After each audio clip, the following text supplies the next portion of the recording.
ಚೆನ್ನಾಗಿ ಓಡುತ್ತಾ ಇದ್ದೀರಿ. ನೀವು ಸತ್ಯವನ್ನು ಅನುವರ್ತಿಸದಂತೆ ಯಾರು ನಿಮ್ಮನ್ನು ತಡೆದರು? ಈ ಬೋಧನೆಯು ನಿಮ್ಮನ್ನು ಕರೆದಾತನಿಂದ ಹುಟ್ಟಿದ್ದಲ್ಲ. ಸ್ವಲ್ಪ ಹುಳಿಯಿಂದ ಕಣಿಕವೆಲ್ಲ ಹುಳಿಯಾಗುವುದು. ನನಗಂತೂ ನೀವು ಬೇರೆ ಅಭಿಪ್ರಾಯವನ್ನು ಹಿಡಿಯುವುದಿಲ್ಲವೆಂದು ಕರ್ತನಲ್ಲಿ ನಿಮ್ಮನ್ನು ಕುರಿತು ಭರವಸೆ ಉಂಟು. ನಿಮ್ಮಲ್ಲಿ ಭೇದವನ್ನು ಹುಟ್ಟಿಸುವವರು ಯಾವನಾದರೂ ಸರಿಯೇ ಬರುವ ದಂಡನೆಯನ್ನು ಅನುಭವಿಸುವನು. ನಾನಾದರೂ ಸಹೋದರರೇ, ಸುನ್ನತಿಯಾಗಬೇಕೆಂದು ಇನ್ನೂ ಸಾರುವವನಾಗಿದ್ದರೆ ಇನ್ನೂ ನನಗೆ ಹಿಂಸೆಯಾಗುವುದು ಯಾಕೆ? ಆ ಪಕ್ಷದಲ್ಲಿ ಶಿಲುಬೆಯ ದೆಸೆಯಿಂದ ಉಂಟಾದ ಆಕ್ಷೇಪವು ಹೋಯಿತಲ್ಲ. ನಿಮ್ಮನ್ನು ಕಳವಳ ಪಡಿಸುವವರು ಅಂಗಛೇದನೆಯನ್ನಾದರೂ ಮಾಡಿಸಿಕೊಂಡರೆ ವಾಸಿ. Praise the Lord. Okay, see, these are some strong words that Apostle Paul is using. ಕೆಲವು ಕಠಿಣವಾದಂತಹ ಮಾತುಗಳನ್ನ ಪೌಲನು ಉಪಯೋಗಿಸಿದನ್ನ ನಾವು ನೋಡ್ತಾ ಇದ್ದೇವೆ. Okay, what he starts with saying that you are already running a good race. ನೀವು ಒಳ್ಳೆಯ ಹೋರಾಟವನ್ನು ಓಡಾಡುತ್ತಿದ್ದೀರಲ್ಲ ಎಂಬುದಾಗಿ ಹೇಳ್ತಾ ಇದ್ದಾನೆ. You are running a good race. ನೀವು ಒಳ್ಳೆಯ ಓಟವನ್ನು ಓಡುತ್ತಾ ಇದ್ದೀರಲ್ಲ. Okay, so this is a common analogy Apostle Paul used in several places in the Bible. ನಾವು ಹೇಳಿದಂತೆ ಕಳೆದ ವಾರ ಪೌಲನು ಈ ಒಂದು ಅನಾಲಜಿಯನ್ನ, ಉದಾಹರಣೆ ಅಥವಾ ಹೋಲಿಕೆ ಅಂಶವನ್ನ ಒಂದು ಅನೇಕ ಸಾರಿ ಈ ಓಟವನ್ನು ಓಡುವುದರ ವಿಷಯದಲ್ಲಿ ಹೇಳಿದ್ದಾರೆ. Okay, in the ancient Roman Greek culture, ರೋಮಾ ಒಂದು ಸಾಮ್ರಾಜ್ಯದ ಒಂದು ಸಂಸ್ಕೃತಿಯ ಪ್ರಕಾರ, okay, there were Olympic games going on. Olympiad games ನಡೆಯುತ್ತಾ ಇತ್ತಂತೆ. Okay, and one of the main events there was running race. ಅಲ್ಲಿ ಇದ್ದಂತ ಒಂದು ಪ್ರಮುಖವಾದಂತಹ ಇವೆಂಟ್ ಏನೆಂಬುದಾಗಿ ಹೇಳಿದ್ರೆ ಓಡುವುದು, running race. In those days they were running that race for the idol named Zeus. Zoos ಎಂಬ ಒಂದು ವಿಗ್ರಹಕ್ಕೋಸ್ಕರ ಆ ರನ್ನಿಂಗ್ ರೇಸ್ ಅನ್ನ ಅವರು ಮಾಡ್ತಾ ಇದ್ರಂತೆ, ಓಡಾಟ ಮಾಡುವಂತ ಸ್ಪರ್ಧೆ. Okay, whoever wins is the son of Zeus. ಯಾರೆಲ್ಲ ಆ ಒಂದು ಓಟವನ್ನ ಓಡಿ ಅದರಲ್ಲಿ ಗೆಲ್ತಾರೋ ಅವರು ಆ ಝೂಸ್ ದೇವತೆಯ ಮಗನು ಎಂಬ ಒಂದು ಉಡುಗೊರೆ. So all these people in the Galatian church, they are from Greek background or Gentile background. Galatia ಸಭೆಯವರೆಲ್ಲರೂ ಅನ್ಯ ಒಂದು ಧರ್ಮದಿಂದ ಬಂದವರಾಗಿದ್ರು, ಅನ್ಯ ಜನರಾಗಿದ್ರು. ಅವರೆಲ್ಲರೂ ಆ ಗ್ರೀಕ್ ಒಂದು ಧರ್ಮವನ್ನು ಪಾಲಿಸ್ತಾ ಇದ್ರು. Okay, so they all know when Paul says running the race of faith, they know what Paul is talking about. ಒಂದು ನಂಬಿಕೆಯ ಹೋರಾಟವನ್ನು ಓಟವನ್ನು ಓಡಿ ಎಂಬುದಾಗಿ ಹೇಳುವಾಗ ಪೌಲನು ಯಾವುದ್ರ ವಿಷಯವಾಗಿ ಮಾತನಾಡ್ತಾ ಇದ್ದಾನೆ ಎಂಬುದಾಗಿ ಅಲ್ಲಿದ್ದೆಲ್ಲ ಗ್ರೀಕರಿಗೆ ಗೊತ್ತು. Because they used to run for false god. ಯಾಕಂದ್ರೆ ಅವರು ತಪ್ಪಾದಂತಹ ಒಂದು ದೇವರಿಗೋಸ್ಕರ ಓಡುತ್ತಾ ಇದ್ದರು. Now they know Christ. ಈಗ ಅವರಿಗೆ ಕ್ರಿಸ್ತನ ಅರಿವಾಗಿದೆ. So Apostle Paul is comparing this life of Christianity or a believer's life is like a race. ಆದುದರಿಂದ ಇಲ್ಲಿ ಅಪೊಸ್ತಲನಾದ ಪೌಲನು ಒಂದು ಕ್ರೈಸ್ತ ಒಂದು ಜೀವಿತ ಅಥವಾ ಅವರ ಹೋರಾಟ ಅದೊಂದು ಓಟಕ್ಕೆ ಹೋಲಿಸ್ತಾ ಇರುವುದನ್ನ ನಾವು ನೋಡ್ತೇವೆ. For example, you can see 1 Corinthians 9:24. ಉದಾಹರಣೆಗೆ 1 ಕೊರಿಂಥಿಯ 9ನೇ ಅಧ್ಯಾಯ 24ನೇ ವಚನ. So he compares Christian perseverance to running a race. ಒಂದು ಪೌಲನು ಕ್ರೈಸ್ತರ ಒಂದು ಶ್ರಮೆಯನ್ನ ಆ ಒಂದು ಓಟಕ್ಕೆ ಹೋಲಿಸ್ತಾ ಇರುವುದನ್ನ ನಾವು ನೋಡ್ತೇವೆ. Okay, likewise ಅದೇ ರೀತಿ Philippians 3:14. ಫಿಲಿಪ್ಪಿ 3:14ರಲ್ಲಿ ಕೂಡ so he is comparing Christian perseverance to a race. ಆ ಕ್ರೈಸ್ತರ ಒಂದು ಹೋರಾಟವನ್ನ ಒಂದು ಓಟಕ್ಕೆ ಆತನು ಹೋಲಿಸುವುದನ್ನ ನಾವು ನೋಡ್ತೇವೆ. Okay, we also see in Philippians 3:14. Philippi 3:14ರಲ್ಲಿ ಕೂಡ ನೋಡೋಣ. Right, so he kept the goal in front of him and he kept running the race. ಆತನು ಒಂದು ಗೋಲನ್ನ ಗುರಿಯನ್ನ ಮುಂದಿಟ್ಕೊಂಡು ಓಡುತ್ತಾ ಇದ್ದೇನೆ ಎಂಬುದಾಗಿ ಪೌಲನು ಫಿಲಿಪ್ಪಿ 3:14ರಲ್ಲಿ ಕೂಡ ಬರೆದಿದ್ದಾನೆ. Likewise Hebrews 12:1. ಅದೇ ರೀತಿ ಇಬ್ರಿಯ 12:1. So believers are called to run with endurance. ವಿಶ್ವಾಸಿಗಳು ನೆಮ್ಮದಿಯಿಂದ ಆ ಒಂದು ಹೋರಾಟವನ್ನ ಸ್ಥಿರಚಿತ್ತರಾಗಿ ಆ ಒಂದು ಹೋರಾಟವನ್ನ ಹೋರಾಡಬೇಕಾಗಿದೆ ಎಂಬುದಾಗಿ ಇಲ್ಲಿ ಪೌಲನು ಬರೆಯುವುದನ್ನ ನಾವು ನೋಡ್ತೇವೆ. Keeping Jesus Christ in front of their eyes. ಯೇಸು ಸ್ವಾಮಿಯನ್ನ ತಮ್ಮ ಒಂದು ಮೂಲ ಗುರಿಯಾಗಿಟ್ಕೊಂಡು ಆ ಓಟವನ್ನ ಓಡಬೇಕಾಗಿದೆ. So the writer of Hebrews also writes like that. ಇಬ್ರು ಅನ್ನು ಬರೆದವರು ಕೂಡ ಇದೇ ರೀತಿಯಾಗಿ ಬರೆಯುವುದನ್ನ ನಾವು ನೋಡ್ತಾ ಇದ್ದೇವೆ. So we understand from the scriptures that race or running means ongoing Christian life. ಓಟ ಎಂಬುದಾಗಿ ಹೇಳಿದ್ರೆ ಅದು ಮುನ್ನಡುತ್ತಾ ಹೋಗುವಂತಹ ಒಂದು ಕ್ರೈಸ್ತ ಜೀವಿತಕ್ಕೆ ಹೋಲಿಕೆ ಆಗಿದೆ ಎಂಬುದಾಗಿ ಇದರಿಂದ ನಾವು ತಿಳಿಯುತ್ತೇವೆ. Praise the Lord. So now what happened? Somebody hindered that. ಇದನ್ನ ಯಾರ ತಡೆ ಮಾಡಿದ್ದಾರೆ ಎಂಬುದಾಗಿ ಪೌಲನು ಹೇಳ್ತಾ ಇದ್ದಾನೆ. And he goes on to say next verse, 8th verse. 8ನೇ ವಚನದಲ್ಲಿ ಹೀಗೆ ಬರೆದಿದೆ, ಈ ಬೋಧನೆಯು ನಿಮ್ಮನ್ನು ಕರೆದಾತನಿಂದ ಹುಟ್ಟಿದ್ದಲ್ಲ. ಸ್ವಲ್ಪ ಹುಳಿಯಿಂದ ಕಣಿಕವೆಲ್ಲ ಹುಳಿಯಾಗುವುದು. Okay, praise God. So here he says that somebody ಯಾರು ನಿಮ್ಮನ್ನ ತಡೆ ಮಾಡಿದ್ದಾರೆ, ನೀವು ಸತ್ಯವನ್ನು ಅನುವರ್ತಿಸದಂತೆ ಯಾರು ನಿಮ್ಮನ್ನು ತಡೆದರು? ಯಾರು ನಿಮ್ಮನ್ನ ತಡೆದರು. Okay, so in English Bible it says that somebody persuaded you. ಅಂದ್ರೆ persuade ಅಂದ್ರೆ ಲಾಸ್ಟ್ ವೀಕ್ ನಾವು ನೋಡಿದ್ದೇವೆ ಒಂದು ವರ್ಡ್ ಇಲ್ಲಿ. Okay, ಪೆಸಿಮೋನ್ ಎಂಬ ಗ್ರೀಕ್ ಪದವು ಒಂದೇ ಒಂದು ಸತಿ ಬೈಬಲ್ ಅಲ್ಲಿ ಉಪಯೋಗಿಸಲ್ಪಟ್ಟಿದೆ, ರೈಟ್? ಓನ್ಲಿ ಒನ್ ಟೈಮ್ ಈ ಲೆಟರ್ ಅಲ್ಲಿ ಮಾತ್ರ ಒಂದೇ ಒಂದು ಸತಿ ಅದು ಉಪಯೋಗಿಸಲ್ಪಟ್ಟಿದೆ. Only once it is used in the Bible, ಪೆಸಿಮೋನ್, ದ ವರ್ಡ್ ಪೆಸಿಮೋನ್. It means that deceptive persuasion, ವಂಚಿತವಾಗಿ ಮನವೊಲಿಸುವಂತದ್ದು. Okay, so it is like deceiving. It's not simply saying, this is good, you do like this, not like that, but they're trying to deceive, cheat. ಇದು ಸರಿ, ಹೀಗೆ ಮಾಡು ಎಂಬುದಾಗಿ ಹೇಳುವುದಲ್ಲ, ಆದ್ರೆ ವಂಚಿತ ರೀತಿಯಲ್ಲಿ ಮನವೊಲಿಸುವಂತದ್ದು. All right, praise the Lord. Praise the Lord. So they are trying to divert these people, their mindset. ಈ ಒಂದು ಗಲಾತ್ಯದವರ ಸಭಿಕರ ಒಂದು ಮನಸ್ಸನ್ನ ಬದಲಾವಣೆಗೊಳಿಸಿ ಅವರನ್ನ ಒಂದು ತಪ್ಪು ದಿಶೆಗೆ ಕರೆದುಕೊಂಡು ಹೋಗ್ತಾ ಇರೋದನ್ನ ನಾವು ನೋಡ್ತಾ ಇದ್ದೇವೆ. Praise the Lord. Praise the Lord. So also Apostle Paul says that this Pesimon is not from God, is saying. ಈ ಒಂದು ಪೆಸಿಮೋನ್ ದೇವರಿಂದ ಬಂದಂತದಲ್ಲ ಎಂಬುದಾಗಿ ಪೌಲನು ಹೇಳ್ತಾ ಇದ್ದಾನೆ. ಏನಂತ ಬರೆದಿದ್ದಾರೆ? It is not from the one who called you. ಈ ಬೋಧನೆಯು ನಿಮ್ಮನ್ನು ಕರೆದಾತನಿಂದ ಹುಟ್ಟಿದ್ದಲ್ಲ. Okay, who called us? ಯಾರು ನಮ್ಮನ್ನು ಕರೆದಿದ್ದಾರೆ? God called us. ದೇವರು ನಮ್ಮನ್ನೆಲ್ಲರನ್ನು ಕರೆದಿದ್ದಾರೆ. But this is not from God. That's what he said. ಈ ಬೋಧನೆಯು ನಿಮ್ಮನ್ನು ಕರೆದಾತನಿಂದ ಹುಟ್ಟಿದ್ದಲ್ಲ ಎಂಬುದಾಗಿ ಪೌಲನು ಹೇಳ್ತಾ ಇದ್ದಾನೆ. Hallelujah, praise the Lord. Praise the Lord. So last week we saw some examples. ಕಳೆದ ವಾರ ಕೆಲವು ಉದಾಹರಣೆಗಳನ್ನ ನಾವು ನೋಡಿದ್ವಿ. What or who influence us more spiritually?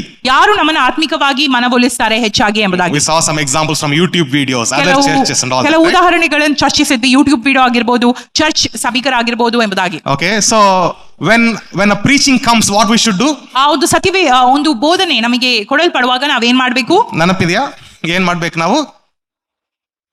ದೇವರ ವಾಕ್ಯ ಪ್ರಕಾರವಾಗಿ, ಸ್ಕ್ರಿಪ್ಚರ್ಸ್ ಪ್ರಕಾರವಾಗಿ ಹಾಗೆ ಇದೆಯೋ ಇಲ್ವೋ ಎಂಬುದಾಗಿ ನಾವು ತಿಳ್ಕೊಳ್ಬೇಕು, ಸ್ಟಡಿ ಮಾಡ್ಬೇಕು, right? So we should Acts 17:11 it talks about Bereans. Berea ಸಭೆಯವರ ಕುರಿತಾಗಿ ನಾವು ಕಲ್ತ್ವಿ. ಅದು ಆ ಸಭೆಯವರು ದೇವರ ವಾಕ್ಯವನ್ನ ಹೋಲಿಸಿ ನೋಡ್ತಾ ಇದ್ರಂತೆ, ಬೋಧನೆ ಸರಿಯೋ ತಪ್ಪೋ ಎಂಬುದಾಗಿ. When Apostle Paul preached also, what they did, they went back to scriptures and checked.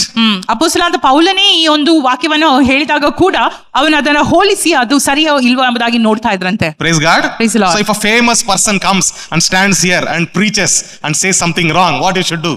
ಯಾರಾದ್ರೂ ಒಂದು ದೊಡ್ಡ ವ್ಯಕ್ತಿ ಇಲ್ಲಿ, ಪ್ರಮುಖವಾದಂತ ವ್ಯಕ್ತಿ ಇಲ್ಲಿ ಬಂದು ತಪ್ಪಾದಂತ ಬೋಧನೆಯನ್ನು ಕೊಟ್ರೆ ನೀವೇನ್ ಮಾಡ್ಬೇಕು? Should you follow because he preached? ಆತನು ದೊಡ್ಡ ಜನ, ಆತನು ಬೋಧನೆ ಮಾಡಿದ ಎಂಬುದಾಗಿ ನೀವು ಹಿಂಬಾಲಿಸಬೇಕಾ? ಹಿಂಬಾಲಿಸಬಾರ್ದ? ಅವ್ರು ಮಿರಾಕಲ್ಸ್ ಮಾಡಿದ್ದಾರೆ, ಅವ್ರ ಅದ್ಭುತ ಕಾರ್ಯಗಳನ್ನ ಮಾಡಿದ್ದಾರೆ, ಹಿಂಬಾಲಿಸಬೇಕಾ ಬೇಡವಾ? He did miracles. He constructed big churches. Now should you follow or not? Yes or no? ದೊಡ್ಡ ಸಭೆ ಕಟ್ಟಡಗಳನ್ನು ಕಟ್ಟಿದ್ದಾರೆ, ಈಗ ನೀವು ಅವರನ್ನು ಹಿಂಬಾಲಿಸಬೇಕಾ ಬೇಡವಾ? As famous person comes and makes an open air meeting in Udupi, should you follow or not? ದೊಡ್ಡ ಒಂದು ವ್ಯಕ್ತಿ ಬಂದು ಓಪನ್ ಮೀಟಿಂಗ್ ಉಡುಪಿಯಲ್ಲಿ ಮಾಡಿದ್ರೆ ನೀವು ಅವರನ್ನು ಹಿಂಬಾಲಿಸಬೇಕಾ ಬೇಡವಾ? Why? ಯಾಕೆ? He is a good person. ಒಳ್ಳೆ ಮನುಷ್ಯ, has good testimony, ಒಳ್ಳೆ ಸಾಕ್ಷಿ ಇದೆ, many got healed, ತುಂಬಾ ಜನರಿಗೆ ಅದ್ಭುತ ಆಗಿದೆ. Some small mistake in sharing about the gospel, it's okay. ದೇವರ ಒಂದು ಬೋಧನೆ ಹಂಚೋದ್ರಲ್ಲಿ ಒಂದು ಚಿಕ್ಕ ತಪ್ಪಾಯ್ತು, ಪರವಾಗಿಲ್ಲ. Is it okay? ಪರವಾಗಿಲ್ವಾ? Should you take his teaching? ನೀವು ಅವರ ಬೋಧನೆ ತಗೊಳ್ಬೇಕಾ? ತಗೊಳ್ತೀರಾ? ತಗೊಂಡ್ರೆ ಏನಾಗತ್ತಂತೆ? ಪೌಲನ್ ಏನ್ ಹೇಳ್ತಾ ಇದ್ದಾನೆ? 10ನೇ ವಚನ ಓದೋಣ. 9ನೇ ವಚನ ಓದೋಣ. ಸ್ವಲ್ಪ ಹುಳಿಯಿಂದ ಕಣಿಕವೆಲ್ಲ ಹುಳಿಯಾಗುವುದು. ಸ್ವಲ್ಪ ಹುಳಿಯಿಂದ ಕಣಿಕವೆಲ್ಲ ಹುಳಿಯಾಗುವುದು. ಕಣಿಕ ಅಂದ್ರೆ ಹಿಟ್ಟು ಅಲ್ಲ, right? So with small leaven enter dough will become leaven. ಒಂದು ಚಿಕ್ಕ ಹುಳಿಯಿಂದ ಕಣಿಕವೆಲ್ಲ ಹುಳಿಯಾಗುವುದು ಎಂಬುದಾಗಿ ಬರೆದಿದೆ. Okay, so your mark or your measuring scale is not the authority or fame of a person. ನಿಮ್ಮ ಒಂದು ಮೆಜರ್, ಅಳತೆ ಒಂದು ಕೋಲು, ಅದು ಒಂದು ವ್ಯಕ್ತಿಯ ಫೇಮ್ ಮೇಲೆ ಆಧಾರ ಪಡೆದಿದೆ, ರೈಟ್? ಫೇಮ್ ಅಂದ್ರೆ ಪ್ರಾಮುಖ್ಯತೆ, right? Yeah. So it doesn't mean that you should like fight with them or talk bad about them. ಅವರ ಕುರಿತಾಗಿ ತಪ್ಪಾಗಿ ಮಾತಾಡಬೇಕು ಅಥವಾ ಅವರ ಜೊತೆ ಹೋರಾಡಬೇಕು ಎಂಬುದಾಗಿ ಅಲ್ಲ. But do what Berean church did. ಬೆರೆಯ ಸಭೆಯವರು ಏನ್ ಮಾಡಿದ್ರು ಅದನ್ನ ನೀವು ಕೂಡ ಮಾಡಿರಿ. Apostle Paul was already famous. ಅಪೊಸ್ತಲನಾದ ಪೌಲನು ಆಗ್ಲೇ ಪ್ರಾಮುಖ್ಯತೆಯನ್ನು ಹೊಂದಿದ್ದನು. He brought the gospel of grace. ಅವನು ಕೃಪೆಯ ಒಂದು ಸುವಾರ್ತೆಯನ್ನು ಆ ಸಭೆಗೆ ತಂದನು. And his revelation is from Jesus Christ, he said, not from people. ಪ್ರಕಟಣೆ ಯೇಸು ಸ್ವಾಮಿಯಿಂದಲೇ ಬಂದದ್ದಾಗಿತ್ತು. He has a wonderful testimony. Persecutor became a preacher of gospel. ಆತನು ಒಳ್ಳೆಯ ಸಾಕ್ಷಿಯನ್ನು ಹೊಂದಿದ, ಆತನು ಹಿಂಸೆಗೊಳಗಾದ ಸುವಾರ್ತೆಯ ಒಂದು ಸೇವಕನಾದ. He was beaten. ಆತನಿಗೆ ಹೊಡೆದರು ಜನರು. Okay, and he went through all the suffering for Christ. ಕ್ರಿಸ್ತನಿಗೋಸ್ಕರ ಎಲ್ಲ ಹಿಂಸೆಯನ್ನು ಆತನು ಅನುಭವಿಸಿದನು. He raised many people from the dead. ತುಂಬಾ ಜನರನ್ನ ಸತ್ತೊಳಗಿಂದ ಎಬ್ಬಿಸಿದನು. Okay, the word of God says is shadow of Paul, shadow of Peter, right? Kerchiefs, right? All these, anointed persons belongings, they also healed the people. ಪೌಲನ ಒಂದು ನೆರಳಿಂದ ಜನರು ಎದ್ದರು ಮತ್ತು ಅವರಿಗೆ ಗುಣವಾಯಿತು ಎಂಬುದಾಗಿ ಕೂಡ ನಾವು ಕಲ್ತ್ವಿ. Okay, he is already famous. ಅವನು ಆಗ್ಲೇ ಪ್ರಮುಖತೆಯನ್ನು ಹೊಂದಿದ್ದನು. But what did Berean church do? ಆದರೂ ಬೆರೆಯ ಸಭೆಯವರು ಏನ್ ಮಾಡಿದ್ರಂತೆ? They checked whether it is according to the ದೇವರ scriptures or ವಾಕ್ಯದ not. ಅನುಗುಣವಾಗಿ ಪೌಲನು ಮಾತನಾಡ್ತಾ ಇದ್ದಾನೋ ಇಲ್ಲವೋ ಎಂಬುದಾಗಿ ಪರೀಕ್ಷಿಸಿ ನೋಡಿದ್ರಂತೆ. Praise the Lord. Praise the Lord. Is it important for us to do like that? ಇದು ಪ್ರಾಮುಖ್ಯತೆಯನ್ನು ಹೊಂದಿದೆಯೋ? ನಾವು ಹೀಗೆ ಮಾಡ್ಬೇಕಾ? Yes or no? ಹೌದಾ ಅಲ್ವಾ? It is more important for us now. ನಮಗೆ ಇನ್ನೂ ಹೆಚ್ಚಾಗಿ ಅದು ಅವಶ್ಯ. Because we are receiving the messages from many directions. ಯಾಕಂದ್ರೆ ತುಂಬಾ ಸ್ಥಳಗಳಿಂದ ನಾವು ಮೆಸೇಜ್ ಅನ್ನ ಕೇಳ್ತಾ ಇದ್ದೇವೆ. Okay, you open phone, message is there. ನೀವು ಫೋನ್ ಅನ್ನು ಓಪನ್ ಮಾಡಿದ್ರೆ ಕೂಡ ಮೆಸೇಜ್ You ಇದೆ. turn on TV, message is there. TV open ಮಾಡಿದ್ರು ಮೆಸೇಜ್ ಇದೆ. Come to church, there is message. ಸಭೆಗೆ ಬಂದರೂ ಮೆಸೇಜ್ ಇದೆ. Okay, there is no lack of preaching of the word of God. ದೇವರ ವಾಕ್ಯದ ಕೊರತೆ ಈಗಿನ ಒಂದು ಜನಾಂಗಕ್ಕೆ Okay, ಇಲ್ಲ. but there is lack of wisdom and discernment about the word of God. ದೇವರ ವಾಕ್ಯದ ಜ್ಞಾನ ಮತ್ತು ಆ ವಿವೇಚನೆಯ ಆತ್ಮವು ನಮ್ಮಲ್ಲಿ ಕಮ್ಮಿ ಆಗಿದೆ. Okay, ವಿವೇಚಸ್ವ ಜ್ಞಾನವು, right? Yeah. Yes, praise God. So it is very important for us to stand firm on the word of God. ದೇವರ ವಾಕ್ಯದ ಒಂದು ಆಧಾರದಲ್ಲಿ ಬಲವಾಗಿ ನಿಲ್ಲುವಂತದ್ದು ಪ್ರಾಮುಖ್ಯತೆಯನ್ನು ಹೊಂದಿದೆ. All right, so let's read 9th verse again. 9ನೇ ವಚನವನ್ನು ಓದೋಣ. ಸ್ವಲ್ಪ ಹುಳಿಯಿಂದ ಕಣಿಕವೆಲ್ಲ ಹುಳಿಯಾಗುವುದು. Okay, praise God. Have you baked any bread before? ನೀವು ಆ ಒಂದು ಬ್ರೆಡ್ ಅನ್ನ ಯಾವಾಗಾದ್ರೂ ಬೇಕ್ ಮಾಡಿದ್ದೀರಾ? ಅಥವಾ Bread ಮಂಗಳೂರು ಮಾಡ್ತೀರಾ? ಬನ್ಸ್ ಮಾಡಿದ್ರಾ? ಮಂಗಳೂರು ಬನ್ಸ್. ಮಂಗಳೂರು ಬನ್ಸ್ ಮಾಡಿದ್ದೀರಾ? ಹೇಗೆ ಮಾಡಿದಿರಿ? ಹಿಟ್ಟು ತಗೊಂಡಿದ್ರಿ, ಮತ್ತೆ ಕರ್ಡ್, ಬನಾನಾ, ಅದಕ್ಕೆ ಕರ್ಡ್ ಅಥವಾ banana, sugar, okay, sugar, baking soda ಎಲ್ಲ ಹಾಕಿ ಏನ್ ಮಾಡ್ತೀರಿ? ಕಲಸಿ ಇಡುದು. ಸ್ವಲ್ಪ ಹೊತ್ತು ಇಡ್ತೇವಲ್ಲ, ಕೆಲವು ಗಂಟೆಗಳು ಇಡ್ತೇವೆ, ಏನಾಗುತ್ತೆ? ಅದು ಉಬ್ಬುತ್ತೆ. ಫುಲ್ಲಿ ಆಗ್ತದೆ, right? So then when you bake it will become like fluffy bun, right? So ನೀವೇ ಬೇಕಂತಲೇ ಎಲ್ಲ ಹಿಟ್ಟನ್ನು ಹುಲಿ ಮಾಡಿಸಿದ್ರಾ? ಇಲ್ಲ, ಸ್ವಲ್ಪ ಆಡ್ ಮಾಡಿ ಅಲ್ಲಿ ಇಟ್ಟದು, right? So you did not purposefully go through every bit and make it sour, right? You just added something sour and you kept it there. ನೀವೇನೋ ಹುಳಿಯ ಪದಾರ್ಥವನ್ನು ಹಾಕಿ ಅಲ್ಲಿ ಇಟ್ಟಿದ್ದೀರಾ, ಅದು ಇಡೀ ಒಂದು ಹಿಟ್ಟೆ ಹುಳಿಯಾಗಿ ಹೋಯ್ತು. Okay, or if you are breaking bread, you will add a little bit of yeast, right? Bread ಅನ್ನು ಮಾಡೋದಾದ್ರೆ ಅದೇ ರೀತಿ ಸ್ವಲ್ಪ ಈಸ್ಟ್ ಅನ್ನ ಹಾಕ್ತೇವೆ. Okay, so only then every amount of whatever present that flour is there, dough is there, it will become sour. ಅವಾಗ ನಾವು ನೋಡ್ತೇವೆ ಆ ಬ್ರೆಡ್ ಒಂಚೂರು ಹುಳಿ ಆಗುತ್ತೆ. Or like making curd, for example. ಅಥವಾ ಒಂದು ಕರ್ಡ್ ಮಾಡುವ ರೀತಿಯಲ್ಲಿ. Okay, so you may say that it's good, no? Mangalore bun is good, bread is good, curd is good. But yeah, Mangaluru bun, curd, bread ಎಲ್ಲ ಒಳ್ಳೇದೆ. But what you need to understand is ಹುಲಿ ಆಗುದು ಅಂದ್ರೆ ಏನ್ ಅರ್ಥ? ಅದು actually ಹಾಲಾಗ್ತಾ ಇದೆ ಅಂತ ಅರ್ಥ, ರೈಟ್?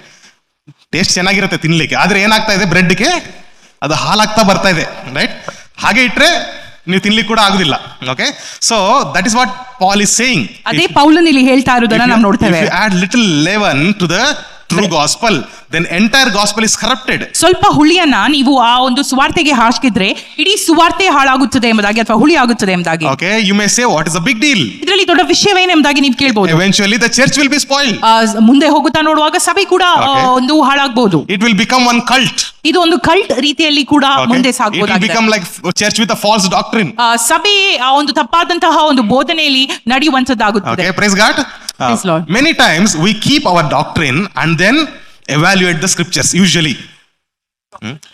ಸಿದ್ಧಾಂತ, ಕ್ರೈಸ್ತ ಸಿದ್ಧಾಂತ, ನಮ್ಮದೇ ಆದಂತ ಒಂದು ಸಿದ್ಧಾಂತವನ್ನು ಇಟ್ಟುಕೊಂಡು ಬೈಬಲ್ ನ ಓದುತ್ತಾ ಬೈಬಲ್ ವಚನಗಳನ್ನು ಆ ಸಿದ್ಧಾಂತ ಪ್ರಕಾರವಾಗಿ ನಾವು ಅರ್ಥ ಮಾಡಿಕೊಳ್ಳಲು ಪ್ರಯತ್ನಿಸ್ತೇವೆ. ಆದ್ರೆ ನಾವು ಆ ರೀತಿಯಲ್ಲಿ ಮಾಡಬಾರ್ದು, ಇದಕ್ಕೆ ಆಪೋಸಿಟ್ ಅಲ್ಲಿ ಮಾಡಬೇಕು. ಏನ್ ಮಾಡಬೇಕು? ವಾಕ್ಯವನ್ನು ಓದಿ ಅದರ ಪ್ರಕಾರವಾಗಿ ನಮ್ಮ ಸಿದ್ಧಾಂತವನ್ನು ಸರಿ ಮಾಡಿಸ್ಬೇಕು. Praise God. Okay, so it's not like we take our own doctrine and we keep referring the scriptures and think in accordance to the doctrine. That's not the right way of Bible study. Right way of Bible study is you read the scriptures, meditate the scriptures, then you see doctrine is correct or not. You correct it in that way. Okay, praise God. So we need to understand here that even if it is a small leaven, see Matthew 16:6, if we read, we'll understand. ಮತ್ತಾಯ 16:6 ನಾವು ಓದೋಣ. ಯೇಸು ಅವರಿಗೆ, ಎಚ್ಚರಿಕೆ, ಫರಿಸಾಯರ ಮತ್ತು ಸದ್ದುಕಾಯರ ಹುಳಿ ಹಿಟ್ಟಿನ ವಿಷಯದಲ್ಲಿ ಜಾಗೃತರಾಗಿರಿ. So what Jesus says, he's the same thing. He says warning against this leaven. ಈ ಒಂದು ಹುಳಿ ತರ ಹಿಟ್ಟಿನ ಬಗ್ಗೆ ಎಚ್ಚರಿಕೆಯ ಮಾತುಗಳನ್ನ ಯೇಸು ಸ್ವಾಮಿ ಫರಿಸಾಯ ಸುಂಕದವರಿಗೆ ಹೇಳುವುದನ್ನ ನಾವು ನೋಡ್ತಾ ಇದ್ದೇವೆ. Okay, praise God.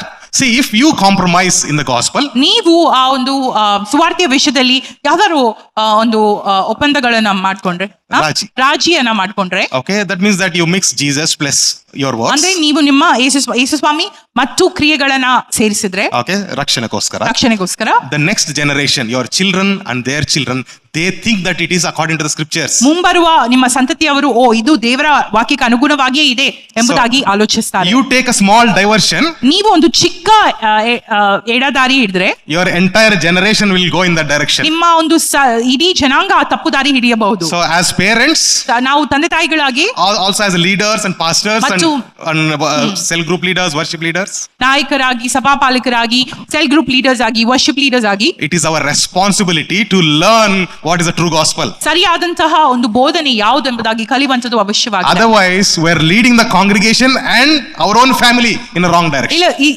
ಇಲ್ಲದಿದ್ರೆ ನಾವು ನಮ್ಮ ಒಂದು ಸಭೆ ಮತ್ತು ನಮ್ಮ ಕುಟುಂಬದವರನ್ನು ತಪ್ಪಾದಂತ ದಾರಿಯಲ್ಲಿ ನಡೆಸೋರಾಗ್ತೇವೆ. Last month we had gone to Mysore. ಕಳೆದ ತಿಂಗಳಲ್ಲಿ ನಾವು ಮೈಸೂರಿಗೆ ಹೋಗಿದ್ವಿ. Okay, started early morning, we started to drive. In map also I put Madikeri route ಎಂಬುದಾಗಿ ನಾನು ಮ್ಯಾಪ್ ಅಲ್ಲಿ ಕೂಡ ಹಾಕಿದೆ. Okay, so we were going somewhere in between, there was a flyover and all that in Puttur road.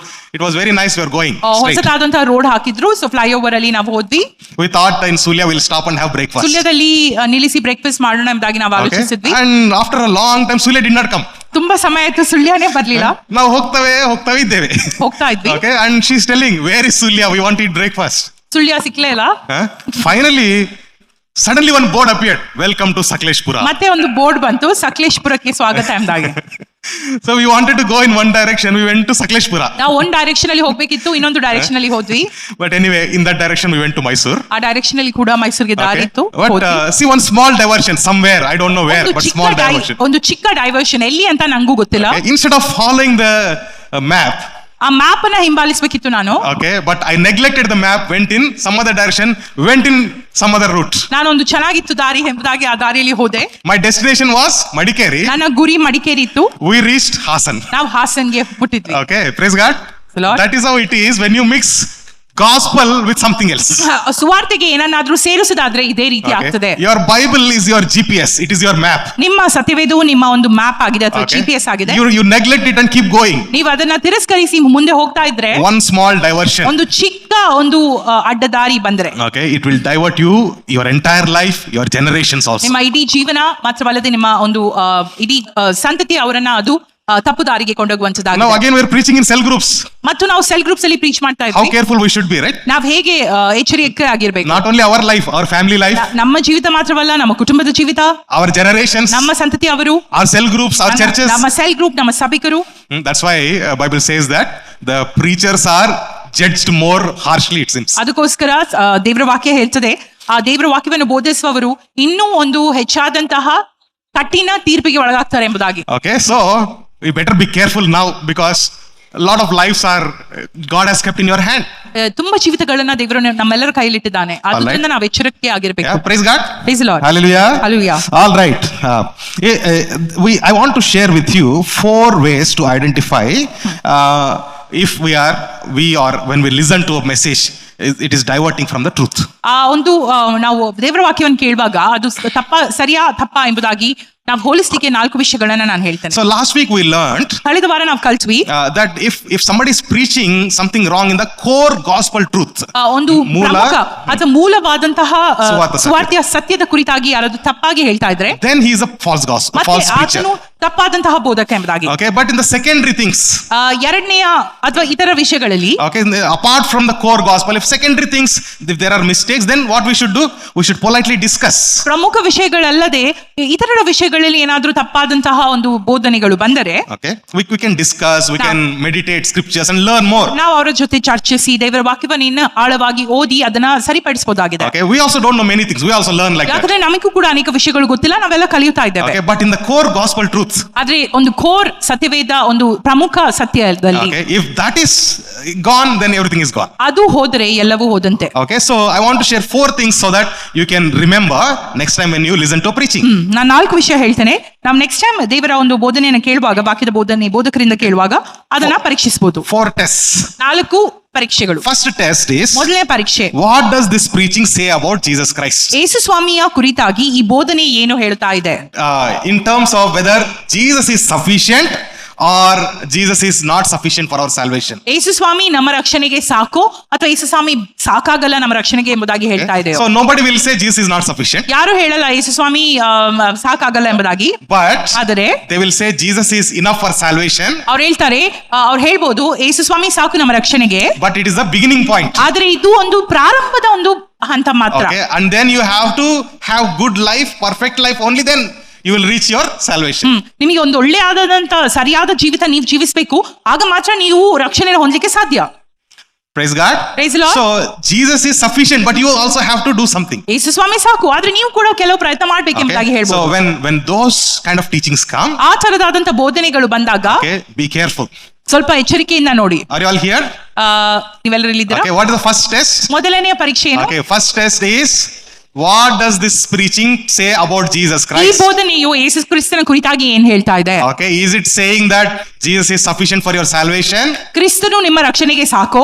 Or is it teaching that this is only the beginning point? ಅಥವಾ ಈ ಒಂದು ಬೋಧನೆ ಹೀಗೆ ಹೇಳ್ತಾ ಇದೆಯೋ ಯೇಸು ಸ್ವಾಮಿ ಪ್ರಾರಂಭ ಹಂತದಲ್ಲಿ ಮಾತ್ರ ನಮಗೆ ಸಾಕು, ಮತ್ತೆ ಮೂಲ ಕಾರ್ಯಗಳು ನಾವು ಸಾಧಿಸಬೇಕೆಂಬುದಾಗಿ. Okay, is it like, sometimes we say, right?